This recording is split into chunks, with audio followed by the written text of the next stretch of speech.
সাভারের বিরুলিয়ায় ছাত্রদলের একনিষ্ঠ কর্মী রাকিব আহমেদের পুত্র রাজীব আহমেদের বর্ণাঢ্য আয়োজনে শুভ জন্মদিন পালিত হয়েছে।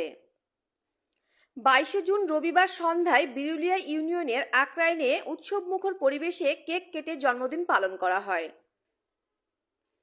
শুভ জন্মদিন অনুষ্ঠানে উপস্থিত ছিলেন সাভার থানা বিএনপির যুবদলের নেতা মোহাম্মদ শাহজাহান, যুবদল নেতা আওলাদ হোসেন সহ অন্যান্য অতিথিবৃন্দরা রাজীব আহমেদের দীর্ঘায়ু কামনা করে তার জন্য দোয়া করেন। এ সময় যুবদল নেতা শাহজাহান বলেন, আমার এই ছোটো ভাই এই বিড় ইউনিয়নের 5 নং ওয়ার্ডের ওর নাম হলো সাইদুর রহমান রাকিব। ওর জন্মদিনে আমরা এখানে মোটামুটি আমরা উপস্থিত হয়েছি। দুঃশাসনের দুর্দিনের কথাই যখন বলতে হবে তাহলে আমি একটু বলি। আমরা ঢাকা জেলা যুবদলের সংগ্রামী সাধারণ সম্পাদক আইয়ুব খান ভাইয়ের নেতৃত্বে আমি রাজনীতি করি।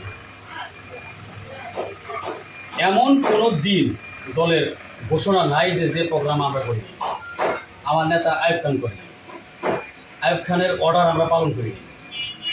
এই সাভারে দুঃসময়ে আমি ছিলাম আইয়ুব ভাইয়ের পাশে। সারা দেশ জানে, সাভার জানে, তাই আমরা সাভার আশুলিয়াবাসী